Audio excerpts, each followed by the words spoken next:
ഒരുപാട് സംസാരിക്കുന്നത് തന്നെക്കുറിച്ചാണ് എന്നുള്ള ചിന്ത വല്ലാതെ വിഷമിപ്പിക്കുന്നുണ്ടെങ്കിലോ, അതുപോലെ തന്നെ സംശയവും, രോഗാതുരവുമായ വീക്ഷണവും, ഹൈപ്പർ സെൻസിറ്റിവിറ്റിയും, കടുംപിടുത്തവും, വിട്ടുവീഴ്ചയില്ലാത്ത മനോഭാവവും ഒക്കെയാണ് പങ്കാളിയിൽ കാണുന്നതെങ്കിലോ, അല്ലെങ്കിൽ നിങ്ങളുടെ പരിചയമുള്ള സർക്കിളിൽ ഒരു വ്യക്തി അനുഭവിക്കുന്നതെങ്കിലോ, അതുപോലെ തന്നെ തന്നേക്കാൾ കുറച്ചൊന്ന് മുകളിലാണ് അല്ലെങ്കിൽ പ്രബലരാണ് എന്ന് തോന്നുന്ന വ്യക്തികളോട് വല്ലാത്തൊരു ശത്രുതയോടുകൂടി ഒരു അസൂയ വെച്ച് പുലർത്തുക.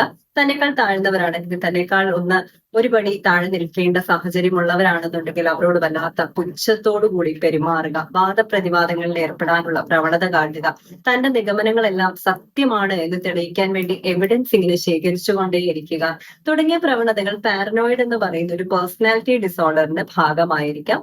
പലരും പറയാറുണ്ട് എപ്പോഴും സംശയമാണ്, എല്ലാത്തിനും തെളിവുകൾ സൂക്ഷിക്കുന്ന ഒരു പ്രകൃതമാണ്, വിട്ടുവീഴ്ച മനോഭാവമില്ല, ഹൈപ്പർ സെൻസിറ്റിവിറ്റി ആണ് ഏറ്റവും കൂടുതലായിട്ട് നമ്മൾ അനുഭവിക്കുന്ന ഒരു കാര്യം.